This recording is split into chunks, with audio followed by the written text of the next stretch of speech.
septembre 2023, je l'ai transmise au préfet. Laurent Boyel, Carmen Delpré, Christian Gallois, Dominique Gallois, excusé, donne pouvoir à Guy Vanberg, Benjamin Gontier, Benjamin Gontier, Sandrine Anglou, Anne-Claire Naguel, Florence Lacoquelle, Michel Ménard, Alexandra Penin, Annie Pienne, Céline Pluquin, Sanier Jean-Pierre, Toulotte Christine, Guy Vanberg, Stéphane Vanderbeck, Morgane Vaniper. Le quorum est atteint, nous pouvons commencer. Et avant de commencer, je vous propose d'ajouter 2 délibérations. La première concerne un renouvellement de bail précaire et la deuxième, une convention de participation pour 30 millions d'ennemis. Pas de souci, on est d'accord pour inscrire ces 2 sujets. Y a-t-il des oppositions, des abstentions? Très bien, je vous remercie.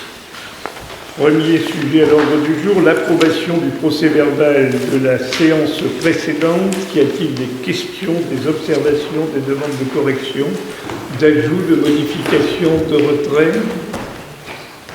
Ou peut-on considérer que ce compte-rendu est fidèle au débat que nous avons eu?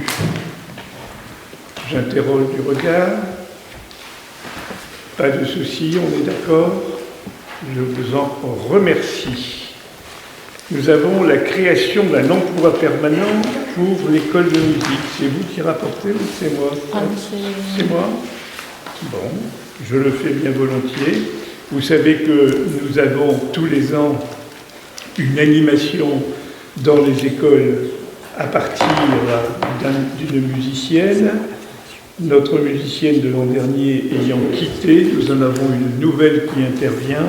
L'intervention suppose d'abord la création de l'emploi permanent, même si c'est un emploi à temps partiel. Donc je vous demande si vous êtes d'accord pour que nous puissions continuer cette animation qui commencerait à partir de début novembre. Pas d'opposition? Pas d'abstention? Comment? Vous avez trouvé la personne? Oui. Pas facile, hein? Pas facile. Laure l'a reçu également, hein. On l'a reçu à 2. Bon, apparemment, ça a l'air d'aller. Le projet est intéressant. Le contact avec les enfants est bienveillant, ce qui est essentiel. On n'est pas là pour faire de la discipline, on est là pour faire de l'animation et de l'encouragement. J'espère, on évaluera ensuite, hein. Ça va? Donc si vous êtes d'accord avec ça, il faut modifier le tableau des effectifs, puisqu'on passe de 8 à 9 sur cette ligne-là. Y a-t-il des questions particulières sur ces 2 sujets qui sont vraiment très techniques? C'est la vie quotidienne de la ville, là, hein. Oui. Alors, où est-ce qu'elle habite? Je crois que c'est Éther. Oui, c'est ça. Je le dis de mémoire, c'est ça, Éther, je pense. Éther. Il y a eu que celle-là comme candidature ou il y en a eu d'autres? Comment? Il y a eu que celle-ci comme candidature ou il y en a eu d'autres? Non, on a eu que celle-là. Donc, sur la création de l'emploi, pas de problème, on est d'accord? Sur la modification du tableau des effectifs pour qu'on soit en conformité et qu'on ne soit pas retoqué par le service, le contrôle de l'égalité, pas de problème, on est d'accord. Je vous remercie et on arrive au point suivant sur la participation des communes partenaires à LSH Petites Vacances, octobre 2023. Là, c'est bien vous, là. Oui. Bon, allez, je vous donne un micro. Merci. Bien, donc concernant cet accueil de loisirs pour les petites vacances, donc nous étions depuis quelques années régulièrement interpellés, aussi bien par les représentants des communes partenaires que par de nombreux parents qui souhaitaient que l'accueil de loisirs pour les petites vacances soit aussi accessible aux communes partenaires. Donc, ce sera une première expérience, donc ce sera fait donc pour les petites vacances d'octobre. Donc, nous ouvrons notre accueil de loisirs aussi aux communes partenaires. Donc nous avons contacté chaque commune partenaire pour savoir si cette commune était encore intéressée par le fait de participer à cet accueil. Et donc les 6 communes sont évidemment ravies de pouvoir participer donc, à cet accueil de loisirs. Donc c'est Elodie Belleroy qui va organiser cet accueil de loisirs. Elle a déjà recruté quelques animateurs et puis c'est elle également qui va établir le planning pour cette semaine. Et donc les 6 communes partenaires, donc, de par leur participation, s'engagent à participer donc, au bon fonctionnement de cet accueil de loisirs, donc s'engagent à verser une participation de 20 € par enfant par jour pour les 5 jours de cet accueil de loisirs. Donc je soumets cette délibération au vote. Alors faites attention, il y aura 3 délibérations concernant l'accueil de loisirs. La première porte sur les principes, ils viennent d'être énoncés. La deuxième sur la rémunération des animateurs. Et la troisième sur les tarifs. On est d'accord ? Donc pour la première, c'est un changement de paradigme par rapport à ce qui se passait avant.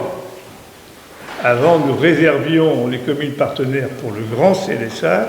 Aujourd'hui, on l'insère progressivement dans la vie quotidienne de toutes les petites vacances. On restreint en effectif ou... Pour l'instant, on a noté place limitée. Alors, pour l'instant, on compte sur 60 enfants en maternelle, 90 en primaire, en y accueillant également les collégiens. Expérimentation. Oui. Ensuite, évaluation. On est d'accord ? Alors, sur la participation des communes et les principes énoncés par Sandrine, de façon claire, limpide et sereine, y a-t-il des questions ?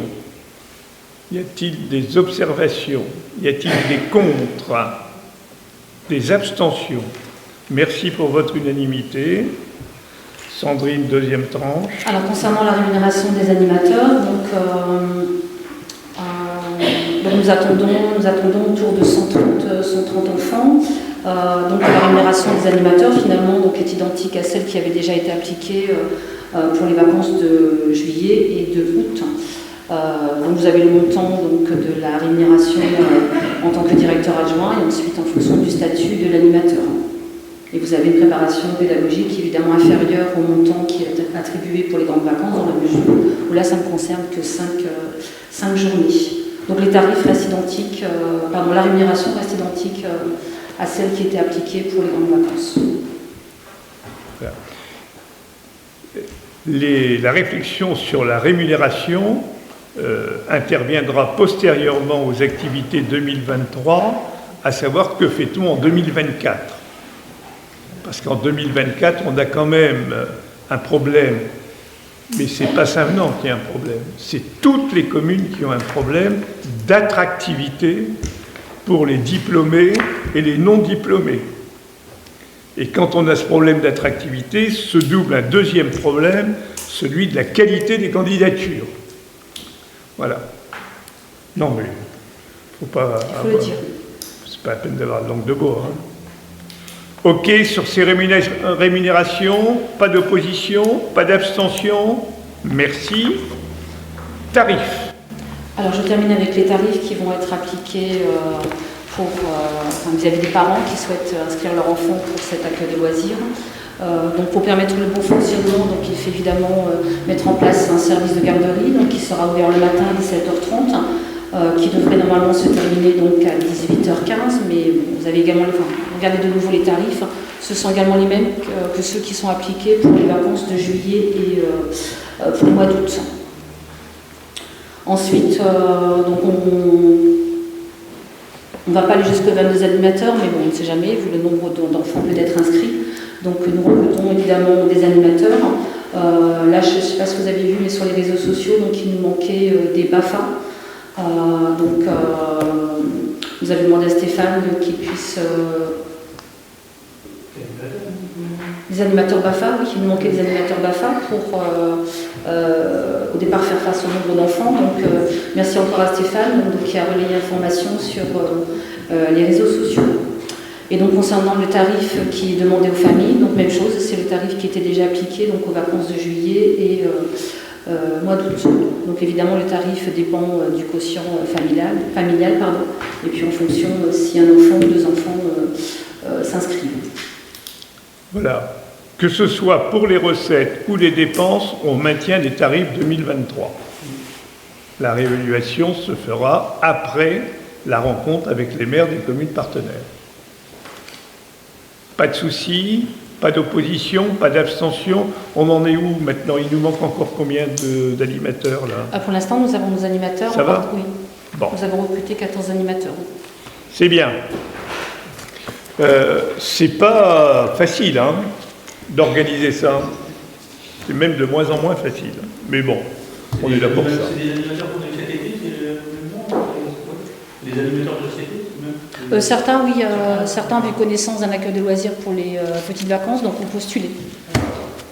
Et après, on a fait en sorte de quand même recruter des animateurs qui font partie des 6 communes partenaires également de Saint-Paul. D'accord. Bien, merci pour votre soutien à cette politique en faveur des jeunes. Question suivante, dépôt des archives auprès des archives départementales du Pas-de-Calais. Nous avons reçu les responsables des archives qui ont regardé nos documents, nos registres paroissiaux et d'état civil sur la période 1590-1903. Et nous avons considéré qu'à un moment donné, il était peut-être temps de sauvegarder un peu mieux que dans nos bâtiments ce patrimoine remarquable. Et donc la proposition qui vous est faite, c'est d'accepter le transfert, pas la propriété, le transfert des archives communales vers les archives départementales du Pas-de-Calais, sachant que nous restons propriétaires, mais c'est une façon de garantir la sécurité de ces documents de plus en plus prisés. Plus les gens sont déracinés, plus ils cherchent leurs racines. Voilà. Pas de problème là-dessus, on est d'accord? Je vais même y ajouter un petit livret que j'ai retrouvé des années 1672. Je ne sais plus qu'est-ce qu'il contient, mais je vais leur donner pour le plaisir d'ajouter à la collection. Pas de souci, on continue. Bail commercial 73 rue de Paris. Vous savez que Sandra Martin a décidé il y a pratiquement 1 an d'arrêter son activité. Nous avons créé une commission pour recevoir les personnes qui étaient susceptibles de reprendre cette activité, sous la responsabilité, je crois, de Michel Ménard. C'est elle qui organisait ça. Nous avons arrêté notre choix sur une personne de Villers qui va ouvrir le 1er novembre. Et cette personne de Villers nous disait, finalement, je crois que je vais plutôt concentrer mon activité sur Savenans, et auquel cas, je souhaiterais pouvoir bénéficier du logement à l'étage. Il s'agit donc, si vous en êtes d'accord, de décider d'accepter la location du rez-de-chaussée d'une part. J'ai dit l'étage, mais c'est le rez-de-chaussée. D'accepter la location du rez-de-chaussée pour qu'elle puisse entrer dans ce bâtiment et commencer son activité pour le 1er novembre, si mes souvenirs sont exacts. De décider, pour lui permettre de se mettre en route, une mise à disposition gratuite du 1er novembre 2023 au 31 janvier 2024, puis ensuite de fixer le montant du loyer à 50% de sa valeur du 1er février 2024 au 30 avril 2024, et enfin un loyer complet de 800 € par mois, toutes charges comprises, à partir du 1er mai 2024. Ce que je voulais vous dire également, c'est qu'elle a fait l'expression de vouloir habiter là, et que la commission, le bureau tout à l'heure, a donné une acceptation de principe pour un loyer du logement à l'étage de 400 à 500 €. On n'a pas décidé de façon très précise, mais ce serait des fourchettes. Oui, oui, ce qui est mieux. Donc c'est 50% pour les ouvriers 30 avril, c'est ça? Oui. C'est des pratiques. On avait pas parlé de faire un accès séparé pour le à un moment donné, il me semble. Si, Comment elle prend tout. Alors, c'est Jean-Pierre qui s'occupe de ça pour que les travaux, les aménagements à minima soient faits dans l'attente d'une certitude d'évolution. On viendra après, s'il y a lieu, à faire quelques travaux supplémentaires. Pour l'instant, c'est ouvert à personne. Voilà, d'accord. On est OK? Pas d'opposition? Pas d'abstention? Je vous en remercie. Nous avons à approuver le rapport de la CLECT du 15 juin 2023 de la Cabalère relative à l'Oisinor. Alors la CLECT, c'est quoi? La Cabalère, c'est quoi? La Cabalère, je crois que vous savez, communauté d'agglo Béthune Bruay Artois-Lys Romane, et la Cabalère a dû installer ce qu'on appelle une CLECT, commission locale de l'évaluation des charges transférées. Qu'est-ce que c'est que cette bête curieuse? C'est tout simplement une commission d'élus qui doit évaluer en plus ou en moins ce que représente le transfert des charges de la commune vers l'intercommunalité ou de l'intercommunalité vers la commune. Pour que, à un moment donné, la Cabalère ne soit pas, je dirais en quelque sorte, le dépôt de tout ce que les communes ne veulent plus, ou que les communes ne deviennent pas le réservoir de tout ce que les Cabalères ne veulent pas faire. Quand c'est la Cabalère qui ne fait plus, ça ne s'appelle pas la CLECT, ça s'appelle des allocations compensatoires. Et quand vous regardez la somme payée par la Cabalère à la ville de Saint-Jean, il y a un certain nombre d'allocations compensatoires, puisque la Cabalère n'assure plus un certain nombre de services qui étaient assurés avant par l'intercommunalité Artois-Lys Romane. Exemple, l'éclairage public. Exemple, le chapiteau, etc., etc. Il y a plusieurs exemples comme ça. Par contre, il y a des exemples qui vont dans l'autre sens. Est-ce que la ville de Saint-Jean a transféré des charges à la Cabalère? La réponse est oui. Elle a transféré une charge, c'est l'Equiandi. Et là, pour l'instant, il n'y a toujours pas d'accord sur le montant de la charge transférée. On approche de l'accord, mais il est assez long à accoucher. Et après, la Cabalère intervient sur le maintien ou le non-maintien de ces charges transférées. Ici, il nous appartient d'approuver le rapport de la CLECT du 15 juin qui dit la nouvelle relation existante entre la ville de Neu-les-Mines et la communauté Béthune Bruay et Artois-Lys Romane en ce qui concerne l'Oisinor, une partie de l'Oisinor, c'est-à-dire en fait l'étang, si mes souvenirs sont exacts, d'accord, qui va de nouveau être intégré dans le domaine communal. Voilà. Les évaluations ont été faites, évaluation contradictoire, la commission s'est présentée devant la commission des finances de l'intercommunalité, mais la loi exige que tous les rapports passent devant les conseils municipaux, le maire ayant deux possibilités, soit dire que ce qu'a fait la Cabalère est bien, c'est ce que je vous propose de dire ce soir, soit que vous votez contre, et dans ce cas-là, ça fait partie des oppositions tout à fait légitimes qui peuvent exister dans une intercommunalité. Est-ce que j'ai été clair? Si j'ai bien compris, à l'origine, c'est Neu-les-Mines qui demande à reprendre Alors, le problème, je vais vous expliquer, mais non, c'est pas hors conseil. Je peux le dire pour les différentes autres fonctions qui sont les miennes. En réalité, quand la Cabalère a repris le stade de Glisse, d'accord, il y avait déjà un problème sérieux d'alimentation en eau. Aujourd'hui, c'est plus un problème sérieux. C'est carrément une impossibilité de maintenir le niveau d'eau parce que le fond de bâtonite est complètement percé à certains endroits, ça a bougé, et que le fond de l'étang n'est pas étanche. Voilà. Ça coûte une fortune de remettre de l'eau, et par les temps qui courent, encore faut-il qu'il y en ait. D'accord ? Donc le maire de Neu-les-Mines, constatant cela, a proposé lui-même la reprise de cette partie à la Cavalère afin de faire une réflexion globale sur ce qui sera certainement plutôt un jardin public avec un certain nombre d'animations pour les enfants. Bon, voilà, dont acte.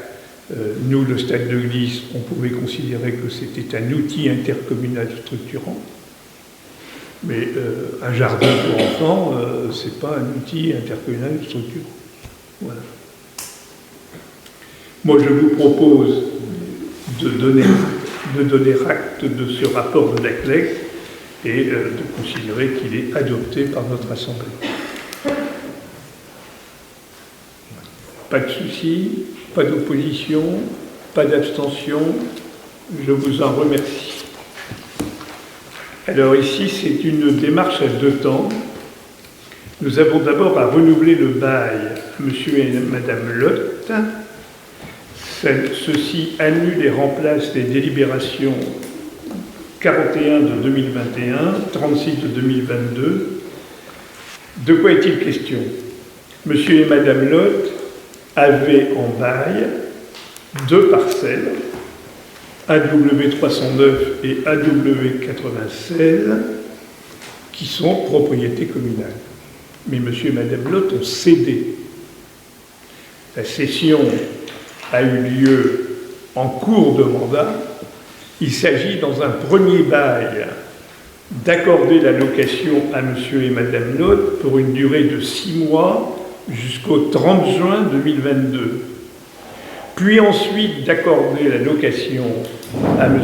Pruvot-Benoît, repreneur, pour une durée de 6 mois à compter du 1er juin 2022 au 30 septembre 2023. Et enfin, donc de renouveler le bail à M. Benoît Pruvot, puisque le bail que je vous ai fait voter d'abord ici, c'était simplement pour finir l'année agricole. Et maintenant, il y a un nouveau bail qui repart, mais là, pour une durée d'une année renouvelable par tacite reconduction. Voilà. Ça ne change rien aux finances. C'est simplement que, administrativement, il faut que je bloque bien le tout pour que ce soit conforme à la loi et au texte en vigueur. Ça va ?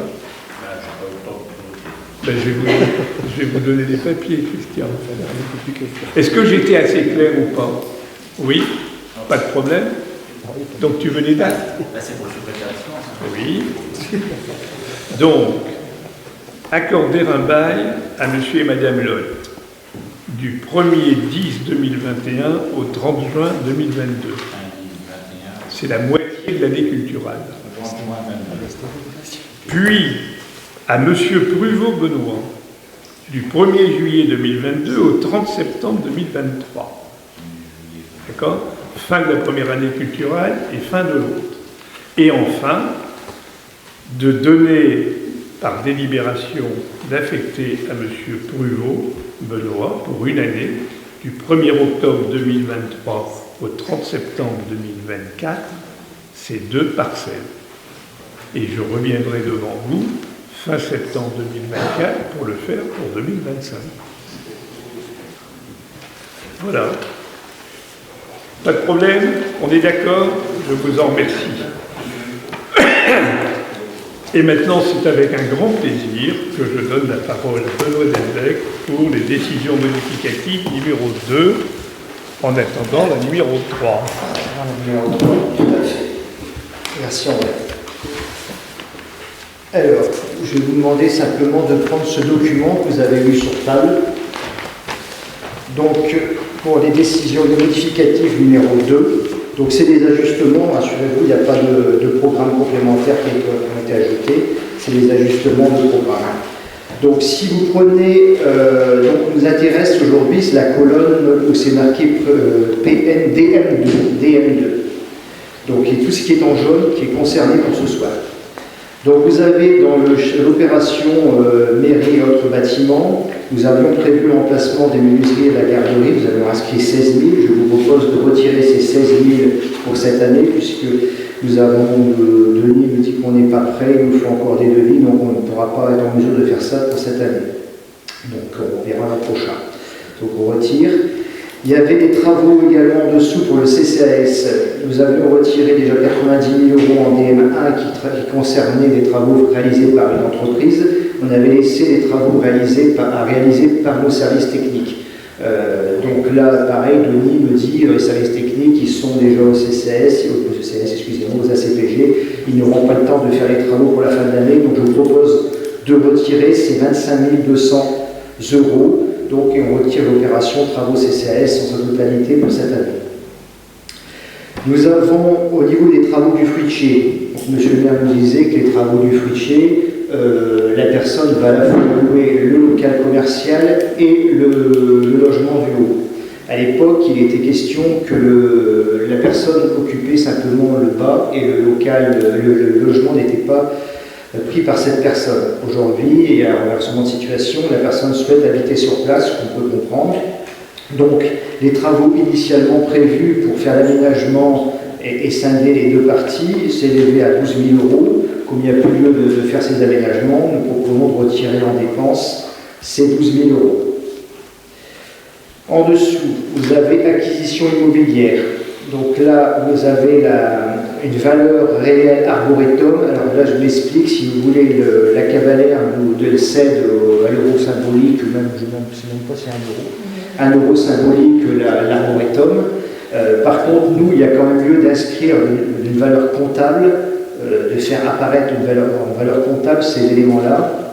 Donc l'arboretum a été évalué à un montant de 37 999 € que vous trouvez en dépenses, mais qui vient s'équilibrer en recettes à 39 999 €. C'est simplement un jeu d'écriture, c'est simplement pour rentrer des valeurs comptables dans le budget. Donc c'est bien l'acquisition, 1 euro symbolique, rassurez-vous. En dessous, l'autre côté, l'autre page, donc vous avez en réparation voie communale. Donc là, au niveau des travaux rue d'Air et rue Hurtevent, donc tout a été payé. Nous avons un delta par rapport à ce qui une moins-value de 13 925 €. Donc proposition modificative numéro 2, moins 13 925 pour les travaux de rue d'Air et Hurtevent. On ne va pas s'en plaindre. Par contre, il y a lieu pour solder tout l'ensemble des subventions de rajouter un compteur vélo. On nous demande, dans le cadre d'un montage de subvention, de mettre un compteur vélo, puisque vous savez que le projet rue d'Air, rue Hurtevent, a été ciblé sur la mobilité douce, la circulation des vélos et des piétons. Donc là, je vous propose de rajouter 7 200 €. C'est un devis qu'on a de Denis. Bon, on en fera probablement d'autres, puisque on va vérifier si les montants sont vraiment bons. 7 200 € ajoutés.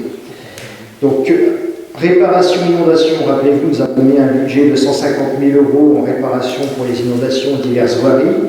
Les travaux ont été réalisés. Nous avons une moins-value de moins 5 031 €. Donc, moins 5 031 € en DM2. Par contre, concernant des frais d'études chemin de ceinture, si vous voulez, là nous avons engagé des frais d'études sur le chemin de ceinture, puisqu'on nous prévoyons sur 2024 de rénover la partie qui se situe entre les écoles maternelles et CD 916 et peut-être même un peu au-delà d'ailleurs jusque la rue d'égalité. Nous verrons ça dans le projet. Mais néanmoins, il a fallu engager des frais d'études. Donc là, ces frais d'études, c'est quoi? Si vous voulez, nous avons dû faire des études d'HAP, c'est la recherche d'amiante dans les voiries. Aujourd'hui, quand on lance un dossier de consultation, on doit vérifier avant, nous, en tant que propriétaire de notre voirie, s'il n'y a pas d'amiante dans les voiries. Donc il y a des carottages qui ont été faits, qui seront faits, et c'est à hauteur de 5 000 €. Vous avez également des frais de géomètre, puisque il y a lieu également d'arpenter pour bien définir le fil d'eau, les caniveaux, les écoulements. Donc nous avons des frais de géomètre à hauteur de 3 000 €. Alors ensuite, nous avons création d'un usage rue du Bazamel. Les travaux ont été faits. Nous avons également une moins-value, donc pour 748 €, donc moins 748. Les ordinateurs aux écoles. Nous avons prévu au budget 2242 €. Ces ordinateurs ont été achetés. 7 ordinateurs. Nous avons une moins-value de 424 €. Ensuite, en acquisition immobilière. Donc là, nous avions, si vous voulez, la vente de la parcelle anciennement Terre Lutte à 147 000 €, ce qui était prévu. Et en face, nous n'avions pas de recettes. Aujourd'hui, nous avons un acquéreur pour cette parcelle, c'est Carrefour qui se porte acquéreur, et nous avons donc ajouté en recette un montant de 139 360 €. Après. Ok. Donc ensuite, éclairage public. Donc là, nous avions mis 77 000 €. Aujourd'hui, pour tout vous dire, les devis sont rentrés. Il y a pas mal de devis, nous avons fait pas mal de consultations. Il y a lieu de les analyser. Aujourd'hui, on s'aperçoit qu'on est un peu supérieur à 77 000 € dans les résultats qu'on peut voir.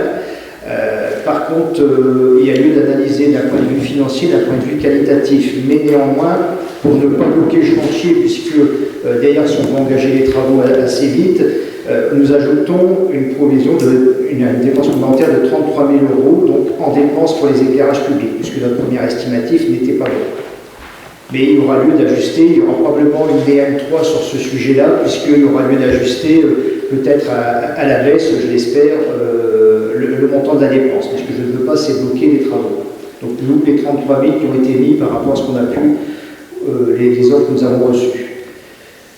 Alors ensuite, vous avez au niveau du clos couvert hospice, là nous avons des avenants qui arrivent. Bon, je dirais que c'est des avenants qui restent limités par rapport à l'ampleur du chantier, hein, puisque vous voyez, nous étions sur 1 068 000 €. Nous avons des avenants sur le clos couvert des locaux associatifs de 27 000, de plus 27 000 €, qui sont tous très, très raisonnables par rapport au chantier. L'intérieur de la maison des associations, donc là pareil, nous avons un avenant de 112 000 € par rapport aux 1 391 000 € qui était prévu au départ. Donc 112 000 €, ça reste relativement modeste. Nous avons mis une provision, puisque nous savons que le chantier évolue, on trouve régulièrement des surprises. Alors dans les avenants, si vous voulez, vous pouvez découvrir, je crois dans les 27 000 € par exemple, on a découvert de l'amiante à un endroit que personne ne savait qu'il y avait des amiantes, puisqu'il y avait un coffrage, c'était caché. Donc on a découvert de l'amiante, il y a des plus-values à ce niveau-là. Voilà. Mais nous avons ajouté 18 288 € en provision pour d'autres petites surprises que nous pourrions avoir.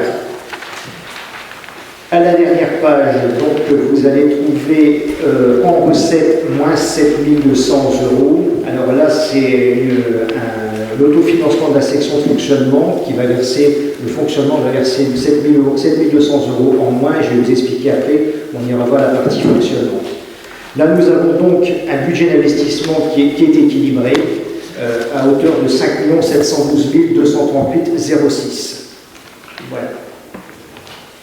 Alors, je ne sais pas si on va passer sur le fonctionnement. Tu votes l'investissement en passant au fonctionnement ou tu votes un peu? Alors là, vous allez prendre la section de fonctionnement, ce document. Je m'explique parce que vous avez les 7 200 €. Vous savez que quand on fait le résultat, à la fin, le fonctionnement fait un transfert à la section d'investissement. Là, comme nous avons supprimé des travaux, si vous prenez la feuille section de fonctionnement en recette, vous allez voir qu'au chapitre 722, immobilisation corporelle, nous avons mis moins 25 200. Ces moins 25 200 correspondent à la fois aux matériaux et à la main-d'œuvre qui a été réalisée en régie pour les travaux du CCAS ici derrière, ce que nous avons supprimé tout à l'heure. Donc là, nous avons 25 200 € à enlever des recettes de fonctionnement. Par contre, aussi, dans les dépenses, vous allez trouver dans la même ligne, vous allez trouver 18 000 € en moins. Ces 18 000 €, justement, c'est les matériaux. Alors, tout en haut, pour équilibrer, pour que ma section de fonctionnement soit équilibrée, vous allez retrouver ici, en virement à la section d'investissement, nos moins 7 200 € tout en haut. Je ne sais pas si je me fais comprendre, c'est un peu une articulation un peu spéciale. Parce que si vous voulez, en investissement, vous avez à la fois les matériaux et la main-d'œuvre qui est comptée. Et par contre, sur la partie recettes en investissement, vous n'avez que la main-d'œuvre. Donc là, simplement, vous avez les 7 200 € que vous retrouvez dans le tableau des investissements. Ce que je me fais comprendre, c'est pas évident de l'expliquer, cette manipulation, c'est un peu spécifique. C'est vraiment spécial à la compta d'une commune. Voilà. Donc vous voyez, c'est simplement des petits ajustements. Des petits, il y a quand même déjà de belles sommes. Mais donc il a lieu de voter les décisions modificatives numéro 2, donc à la fois en investissement et en fonctionnement. Alors, qui est d'accord pour les... Je passe les deux sections en même temps, investissement et fonctionnement. Vous êtes d'accord? Pas d'abstention? Personne contre? À l'unanimité, je vous en remercie. J'ai trois petites questions, mais il n'y a rien à voir avec Allez, c'est au niveau de la cavalère, l'arbre vélo, on l'a vendu pour 1 €, c'est ça? Oui. Mais avant qu'ils s'en trouvaient, l'arbre vélo, C'était nous. C'est nous qui assurons l'entretien. non, il y a eu la cavalère. Alors, le souci, c'est des fois on attend la cavalière, on pas trop longtemps. Non, mais c'est bien parce que la cavalière ne l'entretient pas qu'on a demandé la restitution de la propriété. D'accord. Et ce que vous avez eu tout à l'heure, c'est la valorisation de cette propriété pour qu'elle soit inscrite à l'inventaire du patrimoine. Donc le personnel doit continuer de s'occuper. Non, On va continuer de s'en occuper. On en sera propriétaire. Alors, d'autant plus que pour nous, et vous le savez parfaitement, c'est un lieu stratégique dans la gestion des inondations. Je voulais intervenir pour un point et attirer votre attention sur un point. Nous avons vendu la friche Terre-Lutte et quand vous regardez le delta entre ce que cela a coûté, ce que la ville a payé à l'EPF et ce que la ville va recevoir de Carrefour, il y a un delta négatif de l'ordre de 7 000 €. Voilà. Ce delta négatif est à regarder par rapport à deux critères. Le premier, c'est que l'EPF porte pour nous depuis 5 ans sans intérêt ce dossier financier. C'est-à-dire que les 140 000 sont portés sans intérêt par l'EPF depuis 5 ans. Ça mérite d'être regardé. La deuxième, c'est qu'en faisant cette vente, nous évitons une division cadastrale. Or, la division cadastrale est à la charge de la commune. Elle est estimée entre 3 et 4 000 €. Il y a un budget annexe. Voilà.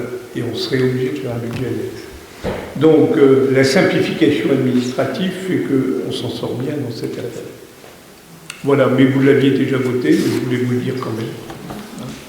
Ça va, on peut... Après, la deuxième question, c'est de vous dire ce que c'est qu'un compteur à vélo. Les compteurs à vélo, je ne sais pas comment Un compteur à vélo, c'est un instrument qui est posé au sol et qui permet de mesurer le nombre de passages, vélo ou piéton. Qui va rester. Voilà. Et qui va rester. D'accord. Après, il y a encore aussi au niveau du busage de la rue de Barnet, il a été allumé. Il a dit que le busage du Barnet, il a été allumé. Combien de fois il est déjà allumé? Du Bazamel ou de la rue Hortevent, tu parles? Du Barnet. Là, il y a le nom de la Le Bazamel, c'est pas qu'il est abîmé, c'est qu'il y a un pot qui a été enlevé, puisqu'il y avait un pot, un regard qui avait été positionné au bout de ce busage, et il s'est avéré que l'exploitant, dont sa canalisation passe sous la voirie, ne pouvait pas se brancher, parce que le busage passe sous la voirie, arrivé dans ce gros regard. Le souci, c'est qu'à un moment donné, l'agriculteur, ces tuyaux, c'est des gros tuyaux, il ne peut pas se brancher, il ne peut pas piller un tuyau. C'était impossible. On était à une période critique où il y avait une nécessité d'irriguer. Il a fallu prendre la décision, qu'est-ce qu'on fait? On a dit, le regard, on l'enlève. Donc le regard a été enlevé. Maintenant, de dire que le busage était détérioré, non, il y a un regard qui a été enlevé, oui. C'est ça. Alors à la base, on a posé, on a mesuré. En gros, il est trop loin. Ils ont été trop loin, tout à fait. Pas d'autres questions? Merci. Question suivante. Passage à la M57. Alors, je vous fais simplement une information ce soir. La M57, c'est la nomenclature budgétaire et comptable de toutes les collectivités territoriales.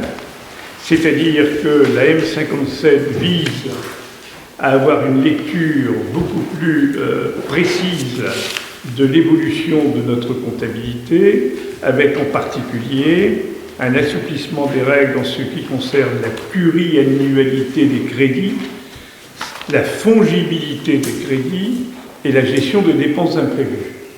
Donc nous devons être prêts pour le 1er janvier 2024 et vous aurez à délibérer sur le référentiel M57 que nous mettons en place pour la commune de Saint-Venant lors du conseil municipal d'octobre. Pour l'instant, c'est simplement une information. Il n'y a pas de vote. Ça va? Pas de problème? Vous avez sur table un beau document riche d'informations sur les rapports annuels sur la qualité et le prix des services publics de la Cabalère. Il n'y a pas de vote, il s'agit simplement de prendre acte que tout ceci a été présenté au conseil municipal et que ce rapport vous a été communiqué. Voilà. Je n'interrogerai pas à la prochaine session pour savoir si vous l'avez lu intégralement et si vous avez retenu les informations. Enfin, puisque j'ai demandé un ajout, une délibération de principe concernant la convention avec 30 millions d'amis, je propose de prendre une délibération afin de pouvoir acter notre relation avec 30 millions d'amis et les associations locales en vue de la stérilisation des chats. La commission des finances qui se réunira pour la DM3 en octobre précisera le montant de cette participation financière. Nous n'allions pas réunir la commission des finances pour ce seul point. Donc le principe, c'est que nous actons l'accord ce soir d'une participation et le montant sera décidé à la réunion de la commission des finances préparant la DM3, puisque Benoît vous a dit tout à l'heure dans la délibération financière qu'il nous restait des ajustements à faire et des compléments d'études à faire sur ce qui concerne l'éclairage public. Nous reviendrons donc devant vous avec les chiffres précis et l'analyse technique précise, étant donné que c'est un gros enjeu pour ce qui concerne les économies en ce qui concerne l'éclairage public et l'efficience d'un éclairage de haute qualité environnementale. D'accord? Voilà. Nous arrivons aux questions diverses. Dans les questions diverses, je voulais souligner, et vous l'avez sur table, l'excellent rapport de Jean-Marie Béron sur ce qui concerne les rivières, cours d'eau et fossés 2023, avec d'une part la répartition de ce qui est d'ordre intercommunal et de ce qui est d'ordre communal, la présentation du réseau très complexe des cours d'eau sur Saint-Venant, avec à la fois les variations pour ce qui concerne les noms et sur ce qui concerne les débits, et enfin une carte qui vous reprend l'essentiel de ce que nous avons fait. Deuxième point, vous avez également un arrêté municipal concernant la sécurisation des voiries communales en ce qui concerne l'enlèvement des betteraves sucrières. Vous savez que nous avons une caractéristique depuis quelques années, c'est qu'aucun camion ne croise un autre camion et que tout permet de tourner dans un sens qui est précis. J'ajoute que vous avez, si vous voyez des dysfonctionnements, c'est-à-dire des non-respects, vous pouvez avertir Jean-Marie Béron de jour comme de nuit, puisque c'est une période souvent complexe où les camions sont peut-être un peu surchargés, l'intention n'est pas toujours de respecter les sens de circulation, d'accord? Et voilà, donc c'est la tranquillité des gens qui est mis en cause dans cette affaire. En tout cas, je le remercie de ces 2 documents. Guy Vanmer me pose une question pour savoir si le propriétaire du bateau installé derrière les services techniques paye un loyer à la commune. La réponse est que nous avons mis pendant 4 mois à disposition un espace pour pouvoir stocker ce bateau en contrepartie d'un don au CCAS. Si ce bateau n'est pas parti, il sera ensuite soumis à une location. Mais je ne voulais pas non plus que soit handicapé le nouvel exploitant qui fait bien son boulot. Voilà. J'ai reçu de Dominique Gallois un texte assez long relatif d'abord au fait qu'il était absent aujourd'hui, puisqu'il est en vacances, et relatif à des questions, une liste de questions qui concernent l'antenne relais. Alors, je vais d'abord faire un point pour ce qui concerne l'antenne relais, Free, avant de vous expliquer la suite des événements. Les responsables de Free, je les ai reçus le 12 septembre 2023. Ce n'est pas la première fois que je les recevais, mais je les ai reçus à nouveau le 12 septembre 2023. Alors, pour ceux qui n'auraient pas suivi l'actualité sur les réseaux sociaux, sur l'angoisse des uns, les applaudissements des autres, de quoi est-il question? Il est question que Free mette une antenne supplémentaire dans le quartier du Noppico, c'est ça? Pas très loin de Isberg, dans la belle plaine de Saint-Venant, au milieu d'une pâture, d'accord? Et donc ceci a créé quelques émois ici ou là. L'état des lieux est le suivant. Les responsables Free nous ont informés le 12 septembre des conditions de la faisabilité de leur installation. Et nous ont expliqué l'étendue de la zone d'amélioration du réseau. C'est-à-dire, je crois me souvenir, 600 mètres autour de ce mât. Free confirme donc le 12 son souhait d'implantation. Après discussion et échange, petit a, il est décidé de déposer un nouveau dossier d'information qui sera mis à la disposition du public. Ce dossier d'information sera disponible en septembre-octobre. Alors, je vois l'opposition qui essaie d'écrire tout ce que je dis. La note qui est écrite est à votre disposition. Elle est complètement transparente. Mais vous pouvez continuer. Deuxièmement, de déposer une déclaration préalable de travaux.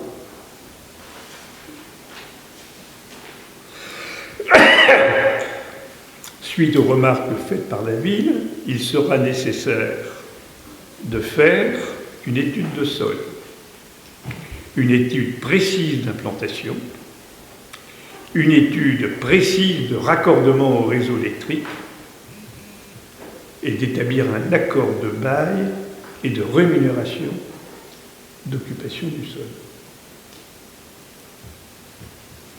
En cas d'accord, et uniquement en cas d'accord, il y aura un arrêté municipal qui comportera, petit a, un état des lieux des frais d'extension à la charge de l'opérateur.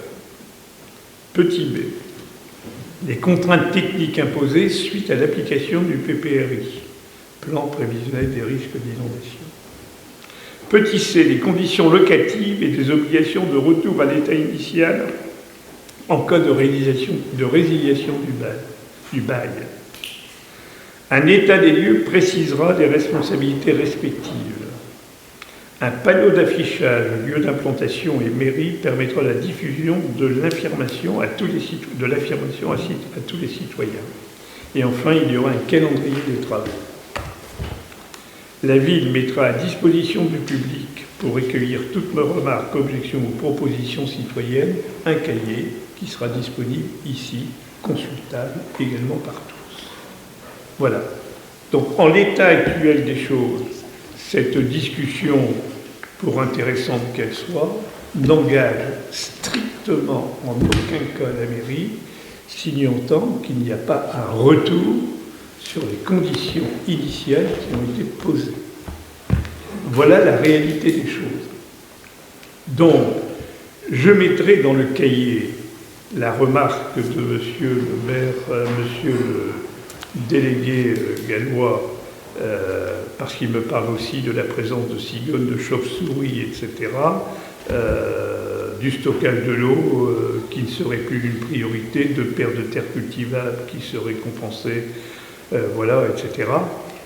Tout ceci fait partie des questions légitimes, mais d'une approche non scientifique, je dirais, des propositions que nous avons faites suite à la réunion du 12 septembre.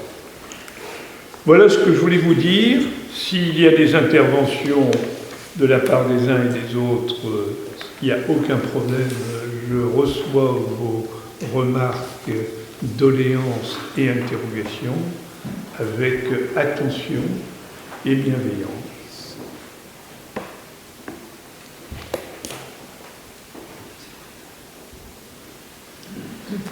Pas de questions? Pas d'observations? Voilà. Bien. Vous avez vu que Alexandre Clergon exposait entre terre et mer le vendredi 27 octobre à 18h30 à Burbule. Je n'ai pas reçu d'autres questions diverses. Je regarde le conseiller. Petite question, ça me regarde. Tu mets 48 heures pour répondre à la question. T'as fait un peu d'artifice le 16 septembre, c'est bien. Ah, c'est pas. C'est le comité des fêtes, finalement. C'est pas le comité des fêtes. C'est la ville. C'est la ville. Alors moi, j'ai vu dans le journal, il n'y a pas bien longtemps, que ça apparaissait comme des dépenses secondaires à superflues. Bon, je ne sais pas si c'est toujours l'actualité. C'est l'artifice. Alors, le feu d'artifice, si je devais décider en 2024 de faire un feu d'artifice, je considérerais que c'est une dépense superflue.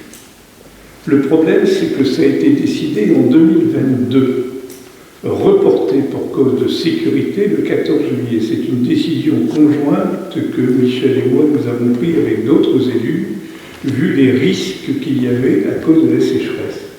Mais ce report devait avoir une exécution avant le 15 octobre. Sinon, nous perdions la totalité de l'opération. Des pénalités en plus. Voilà.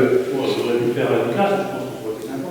Alors, on aurait pu faire la Ducasse, on aurait pu... Oui, non, c'est bien intéressant. On dit qu'on aurait pu changer de date, mais dans ce cas-là, c'est pas une dépense superflue, on l'accepte. On l'a fait sans aucun problème.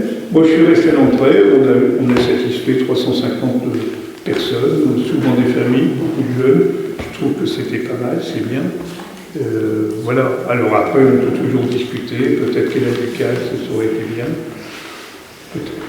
Je ne sais pas, parce que la Ducasse, j'ai vu le programme, je trouve que Les c'est pas... prestataires n'étaient pas libres non Ouais. plus. Hein. Je trouve que c'est pas mal. Moi, j'avais proposé, hein, mais les prestataires n'étaient pas libres. Ah, ben, ça, je ne savais pas. Les prestataires n'étaient pas libres pour la Ducasse. Les Rostar ne pouvaient pas à la Ducasse. Voilà. T'as demandé, Michel, tu as demandé. Ah bah, évidemment. Ah, ouais. Parce que c'est Bien, non, je remercie Mimi parce qu'elle a fait un travail remarquable. Voilà.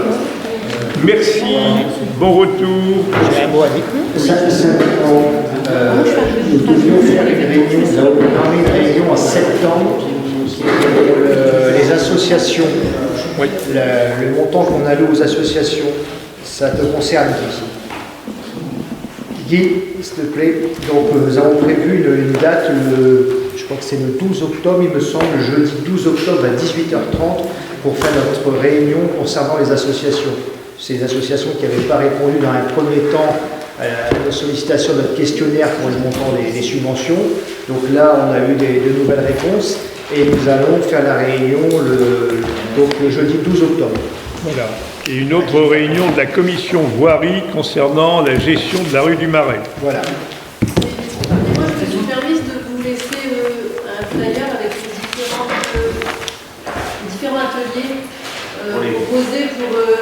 bien vieillir après 60 ans ou pour les personnes de plus de 60 ans. Parce que ça ne montre pas un franc succès, c'est gratuit, c'est proposé par des professionnels de santé de Prévac, et ça a du mal à démarrer. Donc en fait, je me suis permis de vous mettre les infos sur papier, parce que ça passe sur les réseaux. Si vous connaissez des personnes, si vous pouvez leur en parler. Non, je peux pas non, t'as plus de 60 ans. Donc voilà, pour essayer de vous aussi faire publicité, si vous pensez à des personnes. Quand je pense à une personne qui a des problèmes de sommeil, je vais dans sa boîte aux lettres en lui disant si ça peut t'intéresser. Et c'est vrai que l'alimentation, les gens ne comprennent pas. Ils disent moi j'ai votre problème d'alimentation, il faut ce qu'on peut apprendre. Mais c'est plein de petites choses. Je veux dire, s'ils ont l'hypertension, la diététicienne elle voit avec eux, souvent les cardiologues leur disent pas de sel. Le diabète, voilà, je sais pas, elle ne va pas donner des plans. Des plans diététiques, elle donne seulement des petits conseils, et puis après ça se termine parfois par des ateliers. Voilà. Bien. Oui, Jean-Marie, tu veux y aller? Bon, on t'inscrit, t'inquiète pas, tu veux quoi? Une information. Ah, je pensais que tu voulais t'inscrire pour les troubles du sommeil. Dans le cadre des inventaires piscicoles, il y a une pêche électrique qui est organisée sur le Gardel, le mercredi 27 septembre à partir de 8h30. Très bien. Si j'essaie d'y aller. Très bien. Voilà. Et j'indique également que nous aurons la semaine prochaine la visite de l'évêque qui vient à l'EPSM, mais qui également rencontre, je crois, les élus qui le souhaitent, à Bune. Le 5 octobre. 5 octobre à Bune, 18h30, 20h30, c'est ça? Voilà. Merci, bon retour.